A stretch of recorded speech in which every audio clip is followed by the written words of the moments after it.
Tatai is in Marikana, where support groups have already begun with commemorative tributes ahead of this weekend.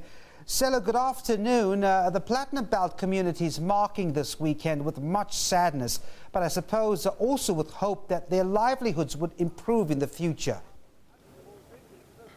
Yes, indeed. Even the latter part of your introduction has been a bone of contention here at Marikana. The socio-economic conditions of these mine workers and also the surrounding communities, saying that to a large extent they feel ignored. And you've also had organizations such as the Benchmark Foundation coming into the party criticizing Lonmin and other mining operations here for failing to implement your social labor plan and corporate social investment. Behind me, this is a Koppi, which was a scene of a violent labor dispute in 2012, where 34 miners were killed during a confrontation with police. 10 more people were killed in the preceding week. We all know that whatever the events prior to the 16th of August and what happened after that are now a subject of inquiry headed by Judge Ian Falam.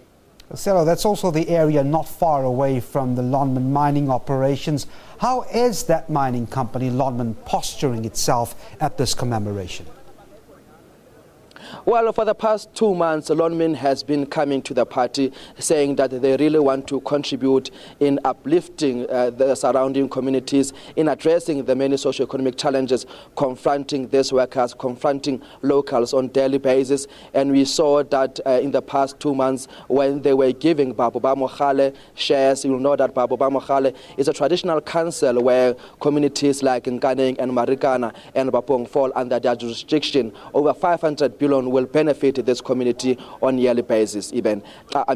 Devon. And over and above that, we also saw Lonmin holding a prayer session together with the branch executive committee members of AMUKU ahead of the commemoration, and they also visited some of the infrastructural projects that Lonmin has invested in. They are in a process of refurbishing mining hostels, which will now be turned into family units. And over and above that, we have seen the commitment of Lonmin together with government in a triple P partnership, which is aimed at building more than 2,000 housing units at a cost of 3 billion. And also in that budget, you'll also see the construction of new roads, toilets or sanitation being addressed, and also child service delivery challenges such as provision of electricity and housing being also addressed.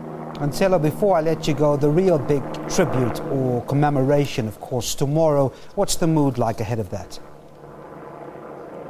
Well, upon our arrival here, workers were coming in large numbers, many singing songs which reminded them of their fallen colleagues, which were killed right here on the 16th of August in 2012. But when we spoke to Bishop Soka about 2 hours ago, he indicated that the program is already out. The commemoration will start at around 10 o'clock in the morning tomorrow. They've invited the ANC, government also, and opposition parties, which will also come here and give out speeches and messages of support tomorrow. All right, thanks very much indeed. Sello Tatai there in Marikana. Thanks indeed for your time.